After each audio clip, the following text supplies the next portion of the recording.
I'm now going to stand. Well, I am standing. I've launched my campaign. I'm standing in Oldham East, Oldham East and Saddleworth.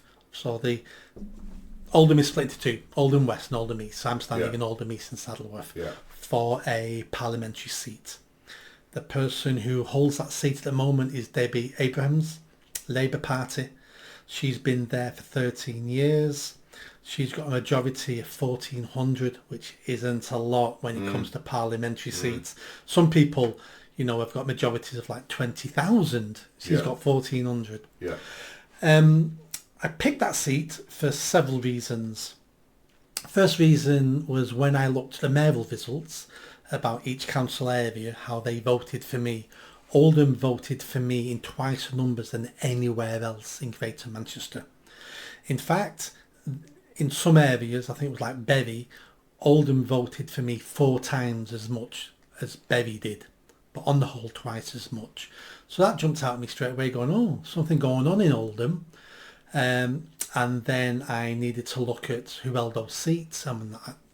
I looked at Debbie Abrams' seat, 1,400, and George Galloway's party has already announced a couple of months ago. What's his party called? Is it the Workers' Party? The Workers' Party. The Workers' Party, yeah.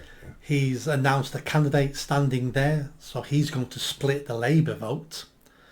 And Oldham's also got a really good groundswell of independents. They've got independent councillors on the council.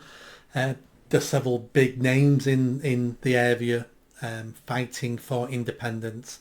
So they're quite used to independent candidates, voting for independent candidates.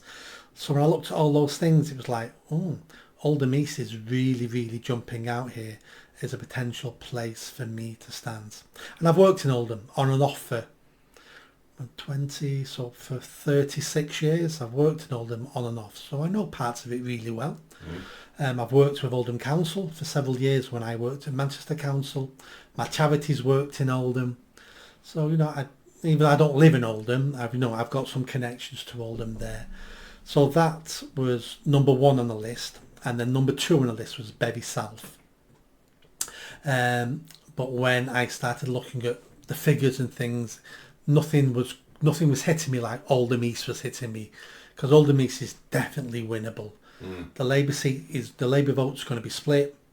There's no Tory candidate at the moment, but there will be one. But it won't be anyone big, or no one we've heard of, because they've not got anyone. It'll be a paper candidate who just goes in, and because it's been a snap election, Reform UK haven't got a candidate there yet. They may have a candidate, but they've been caught on the back foot, like we all have with a snap election. So all these things could go in my favour, the snap election, but we will see.